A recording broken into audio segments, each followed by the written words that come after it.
Memberi maklumat dedah pemimpin tertinggi negeri terlibat video skandal rasuah. Zaid kesal sikap SPRM gesa pemberi maklumat dilindungi pihak berkuasa. PSM persoal sikap diam diri ahli politik berkait video bincang rasuah. Hilman Idham akui tidak kisah digelar sebagai orang azmi. Mazli dakwa kerajaan tidak perlu kekalkan Majlis Profesor Negara. Wujud Pakatan Monopoli Beras, PMX bakal dedah kartel padi beras.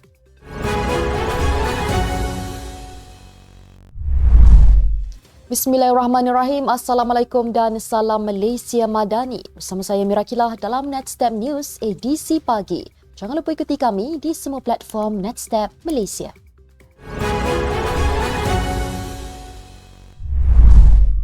Ketua Pesuruhjaya SPRM Azam Baki mengesahkan seorang pemberi maklumat berkenaan kes klip video beberapa adun membincangkan rasuah telah berjumpa dengan pegawai Suruhanjaya itu pada 30 Oktober lalu. Azam berkata ketika pertemuan itu, peguam kepada pemberi maklumat itu hanya memainkan rakaman audio berdurasi 17 saat di mana beberapa orang didengar sedang berbincang tentang wang. Bagaimanapun, pemberi maklumat tersebut luah bimbang mengenai keselamatannya kerana skandal itu melibatkan individu berjawatan tinggi. Memetik laporan daripada Malaysia Kini, pemberi maklumat tersebut tidak mendedahkan ahli politik yang terlibat berasal dari negeri mana. Tambahnya, dia juga sanggup menyerahkan semua bukti kepada SPRM, malah memberi keterangan di mahkamah jika dia diberi perlindungan. Dalam pada itu, dia juga merayu kepada Perdana Menteri Datuk Seri Anwar Ibrahim yang berikrar tidak akan berkompromi dengan rasuah untuk campur tangan dalam perkara itu.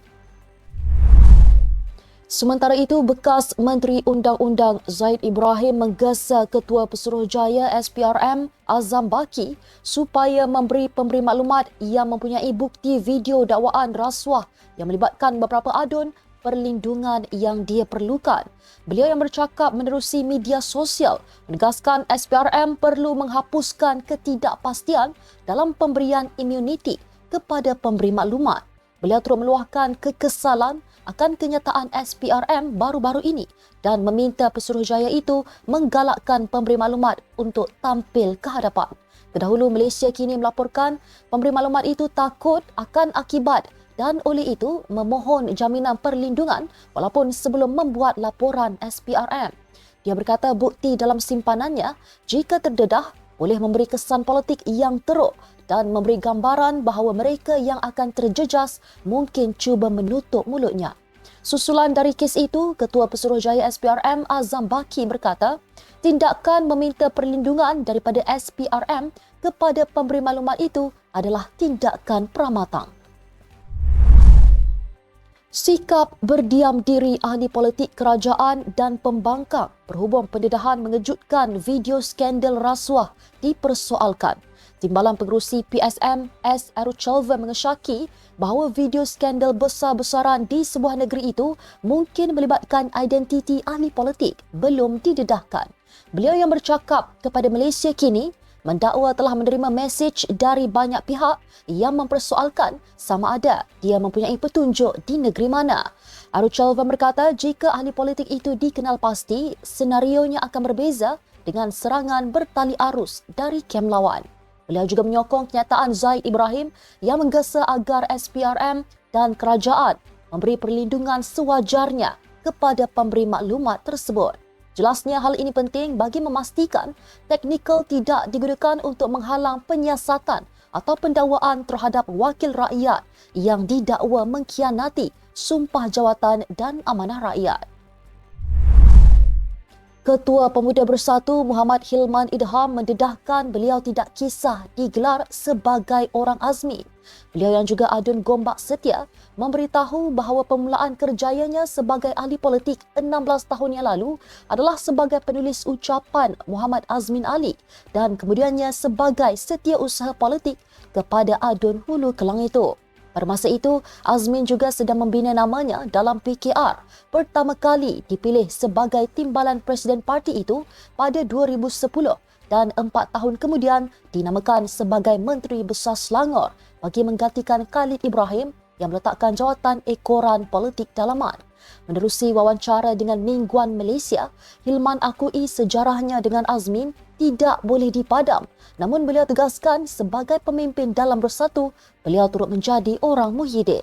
Melangkah ke hadapan, Hilman berkata beliau akan berhubung dengan pemimpin pemuda bersatu di seluruh bahagian dan cawangan di seluruh negara dalam tempoh 100 hari pertama sebagai ketua sayap parti itu.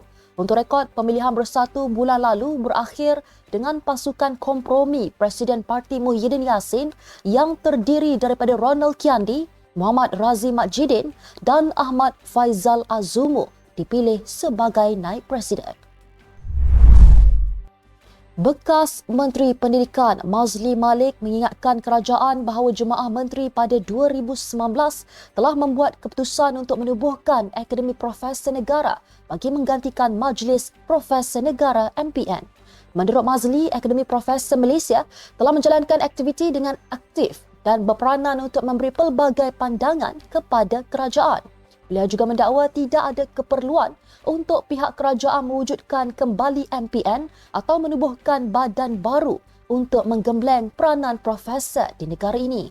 Sebelum ini, jurucakap kerajaan Fahmi Fazil berkata, Kabinet masih belum memutuskan status MPN berikutan cadangan jawatan kuasa kira-kira wang negara PAC agar kerajaan menilai sama ada entiti itu masih relevan atau tidak. PAC baru-baru ini mengenal pasti beberapa kebimbangan termasuk ketidakupayaan untuk menentukan keberkesanan dan fungsi MPN. Pengerusi PAC, Mas Ermiyati Samsudin berkata, semakan dijalankan badan itu mendapati tiada indeks prestasi utama KPI yang ditentukan dan ia tidak dilaporkan kepada JPM. Perdana Menteri tidak lama lagi akan mendedahkan kartel padi dan beras yang telah meraih keuntungan dengan memonopoli barang makanan tersebut.